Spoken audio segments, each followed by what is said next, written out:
Hi everyone, my name is Molly Collins, and today I'm going to be taking you through a field assessment.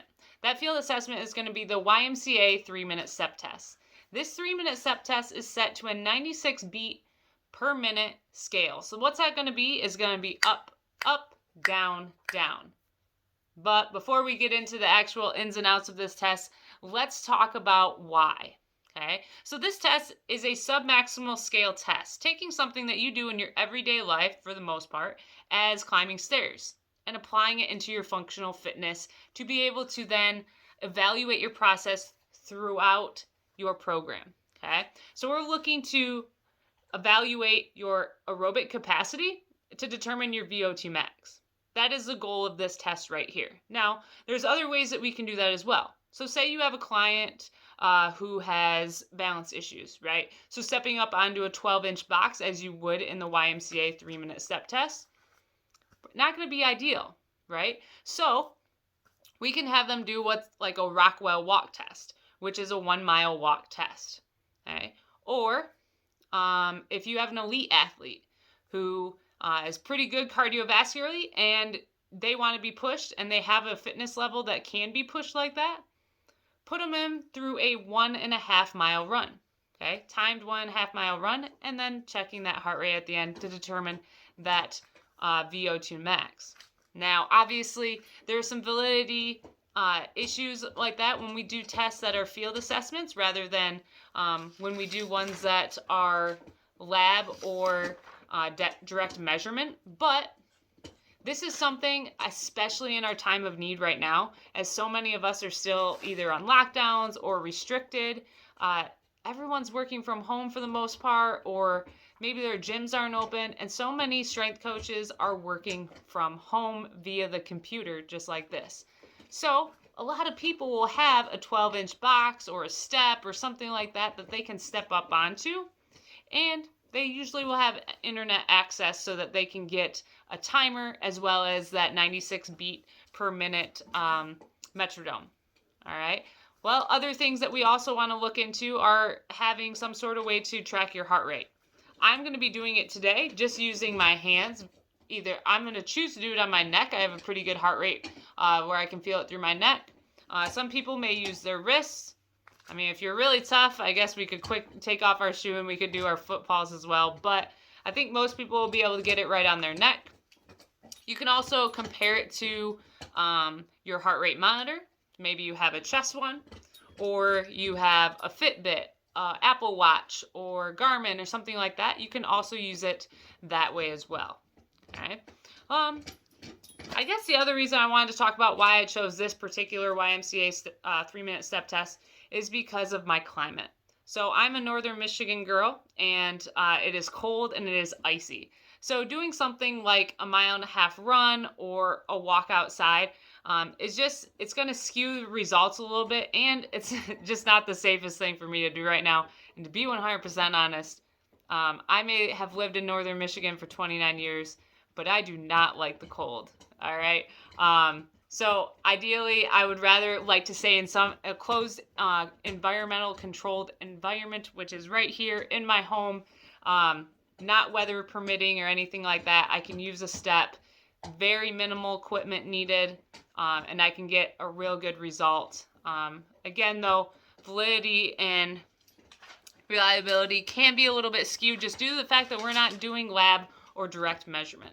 Okay. Ideally, we could do the lab results, which maybe some of us have done in terms of, putting on that mask and running like hell on a treadmill. Okay. So, that would be ideal, but for most people, it's just not realistic. So without further ado, let's get into how we're going to do this 3-minute YMCA step test. So, first and foremost, why are we doing it? We want to be able to set goals for our clients. We want to be able to evaluate their process. And we want to make sure that we design a program that is specific to their needs. So this test and looking at their VO2 max is really going to be able to see where their heart rate zone is and see how to target exactly their training so that we can increase that heart rate zone and hopefully then increase their aerobic capacity as well as eventually their anaerobic capacity in terms of the training that we choose to do with them. So that's going to be the goal. just want to make sure I covered everything in terms of, why we're doing this and where we are doing it. The other thing that we want to think about is how else could this test be skewed, okay? So we know by now we are doing this YMCA 3-minute step test. Sorry about this, but we want to make sure that we also are putting our clients in the best situation possible, right? So we're giving them the opportunity to practice the test, okay? Practice at that metronome of 96 beats per minute with that up, up, down, down, right? So we want to be able to provide them with that practice, make sure they're hydrated, make sure they're warmed up properly, stretched out, and they feel comfortable in the environment and feel comfortable with the instructions of the test, okay? So we're going to demo with them, as well as we're going to get them warmed up properly, okay? About a 5-minute warm-up, getting their heart rate up a little bit with a little bit of cardio, whether you have maybe a bike at home. For me, I'm going to be choosing to do like jumping jacks, inchworms, windmills, lunges, and then do a dynamic stretch of some runners lunges, okay? So let's make sure they're warmed up, they understand the test, well hydrated, proper nutrition, and let's kill this test, and let's get our clients on the right path to achieving some goals and us helping to design a positive program for them. So without further ado, let's get into this test.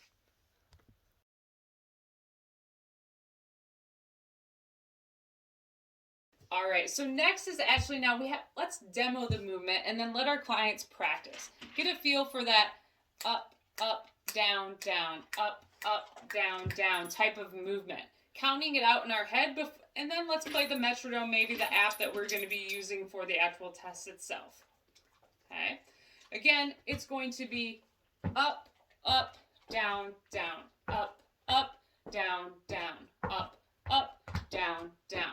You're going to notice at the very top, when I go up, up, I'm extending my hips at the top, down, down.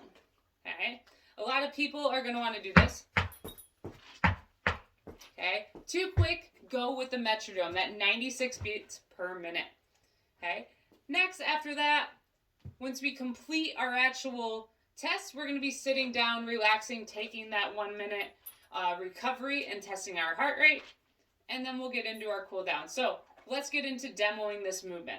Okay? Again, up, up, down, down, up, down, down, up, down, down.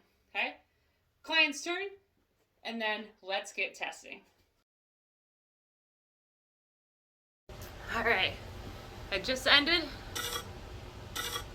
All right, so now that we have finished the YMCA step test, I did my heart rate. I determined what my heart rate was. You're going to be looking at the table, and with my age and my gender, okay, I am a female, I am 29 years old. I'm going to take that, and it will determine exactly what that VO2 max is. From here, this is where now we can answer any types of questions that clients may have. We can visually see how our client is reacting to this test, right?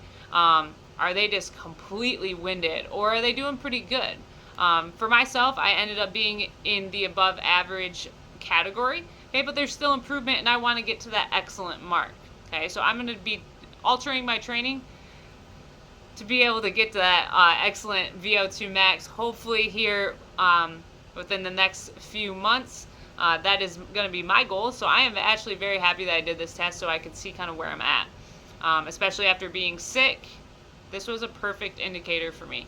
So with that being said, at this time we are going to take the opportunity to cool our clients down by doing some sort of dynamic into static stretching for around 5 minutes. Very similar to our warm-up to start. You notice I did that dynamic stretching at the very end in that long runner's lunge. And then let's make sure we stretch out our quads. We make sure we stretch out our hamstrings and our calves. And then just make sure we do a full body movement as well. Maybe some yoga poses in there of maybe downward dog into a cobra or something like that, just to get the flow back going, but to also cool ourselves down and lower our heart rate. So that's going to be the goal. If you guys have any questions, feel free to reach out. I hope you enjoyed this breakdown of the assessment, and comment below what your VO2 max is. That would be fun to see. So